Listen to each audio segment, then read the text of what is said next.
टायकोड्रामाने शेणचा बलम करून तो लावून द्या. आणि मग जे झाडं आता पोपटी अशी आहे नव्हती आहे, हे फुल दबलं का याच्यावर एक एलियटचाच फवारा मारा. पण एलियट सोबत दुसरं कोणतंही औषध मारू नका.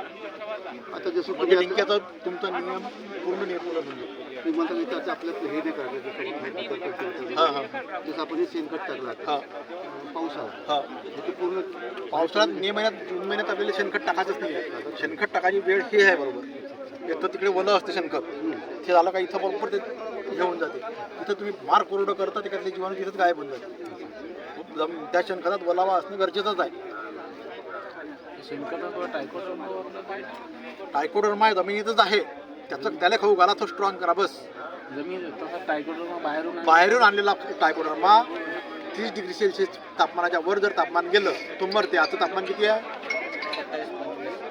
आता राहू शकते, पण 8 दिवसांना तापमान कुठे जाणार आहे? 35 डिग्री सेल्सिअस. काहीच काम नाही. म्हणून घरचीच बियाणं घरीच आहे, त्याला खाऊ घाला, तेच बस वाढवा. नाही करायचीच नाही, काही गरज नाही. वर मारता मारता तो खाली येऊन जाते. आपण मृगासाठी जसं आपण आता मृग संतर तोडला आपल्याला बॉडी पेस्टिंग आपण स्प्रे करायचं हां तर आपण त्याला एकच स्प्रे करू शकतो. एकही वेळ कमी राहते ना. पहिले पाऊस हिवाळ्यातही करता तुम्हाला एखादा स्प्रे. फळ असल्यावर पण हिवाळ्यात फळ कसे राहील? फळ तुटल्यानंतर आता जसं आपल्या इथे मृग बार आहे. आता मृग बार आहे, फळं तुटल्यानंतर एक तुम्ही काढणार ना, फळं जसं तुटते तसं फंगीसाईड मारतो त्यावेळेस एक बोर्डो पेस्टची फवारणी मारून घ्या. आणि दुसरी एक पावसाळ्यात हां त्यावेळेस आत्ताच टाकायचं आहे. आत्ताच टाकायचं एक हा वर्षातून एकच वेळा. आता टाकलेलं खत काय होते का हे पूर्ण जमिनीतले जीवाणू खाऊन टाकते. तुम्ही आता शेणखत एकरी 2 ट्राला शेणखत टाकलं मी दिसते का तुम्हाला? फार खाऊन टाकलं, 2च महिने झाले. हे एलिट झाडावर संत्रा असताना मारता येते, पण त्याच्यासोबत दुसरं कोणते औषध मारू नका. नाही कोणतंच मारू. मलाही शोधतं माझ्या झाडाला पाण्याचा pH जास्त आहे त्याच्यावरच लागला.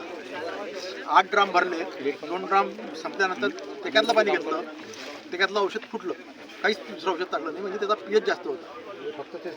फक्त एलिट मारा 2 ते 2.5 ग्रॅम पर लिटर. कटिंग आज कलम लावली होती किती वर्षांना? कटिंग वरेपर्यंत करूच नका. पहिलं बेंडिंग करा, मग ज्यावेळेस आता या झाडाला कटिंग करायला लागते, मोठ्या झाडाला तिथं लोक कटिंग करून नाही राहिले. कटिंग करायला नाही पाहिजे तिथं. फार या कारंजाकडे तर 5-5 कटिंग आहे. 5-5 कटिंग आपल्या भागात 2 वेळा कटिंग आणि कटिंग करायचीही असली तर हाताने शेंडा नवीन खुडला गेला पाहिजे, अशीच कटिंग.